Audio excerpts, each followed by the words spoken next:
Danes je tukaj z mano uradni eksorcist Rimokatoliške cerkve v Sloveniji, gospod Marjan Veternik. Mogoče lahko za začetek na kratko opišete, kaj to sploh je za tiste, ki ne vedo.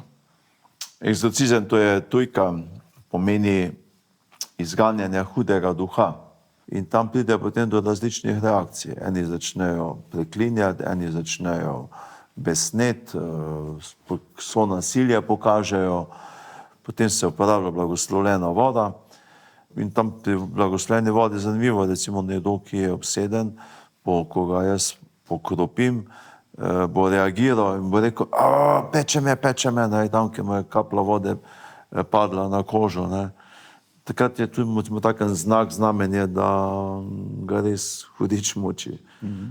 Jaz sem videl v enem intervjuju, ko ste eni novinarki razlagal, da pride včasih tudi do levitacije, da se včasih da lahko celo malo dvigne iz stola in je bila čisto začudena.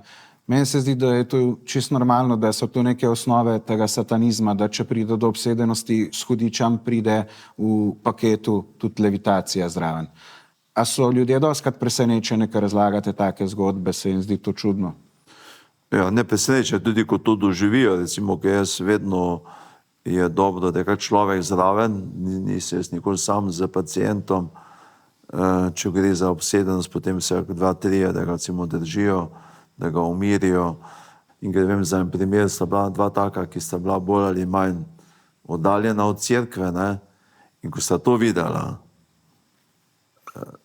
sta rekla, takega verouka nismo še nikoli imela. Zdaj, moj kolega, ki tudi verjame v Boga, pravi, da v obsedenost pa ne verjame in ne verjame v levitacijo. Pravi, veš, jaz zjutraj, ko vstanem, imam na težčestu 50 kil, ni šans, da bi mene zlevitiralo v zrak. Ne. Ja, pravim, v redu, ampak na ta način se pa ne boš zavaroval. Ne. Sej hudič pride lahko tudi v drugih oblikah. Lahko pride v oblike zamaščenih žil, lahko pride v oblike sladkorne bolezni, a ne. Pol pa ti ne bo eksorcist nas več pomagal, ti lahko pride sam še blagosloviti tisto žagco, preden ti odrežejo nogo, a ne. Kaj pa vi ponavadi svetujete ljudem, ki ne verjamejo tudi, da jih hudič lahko obsede? Jaz niti nobenega ne to nasilim, ne. Jaz imam veliko svojih kolegov, duhovnikov, ki ne verjamejo, da hudič deluje, ne. Pa povem, veš kaj, pridi kdaj, ko bom imel kakega pacienta, pridi pa boš videl.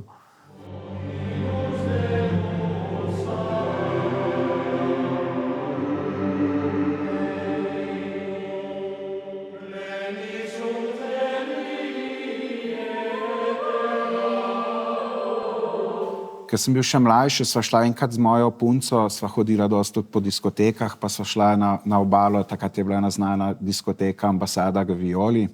Sva šla tja, prvo je fajn, smo malo žurali, malo smo klepetali, malo smo tudi kaj popili, potem je šla pa ona na stranišče. In ko je prišla s stranišča, je bil to čisto spremenjen človek. Ona je kar naenkrat znala plesati, vsa je bila prešvicana, kar skup je dol pala, pena se je naredila na ustih in je kar z očmi začela zavijati.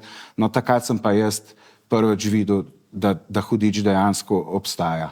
Me pa zanima, zakaj hudič preži na mlade v diskotekah. Je to mogoče zato, ker ve, da tam ne bo duhovnikov? Spomnim se enega zanimivega predavanja, ki ga je imel znani italijanski eksorcist, ko je imel enega pacienta, je iz tega pacienta hudič spregovoril in rekel, diskoteke, to so moji templji. Ne?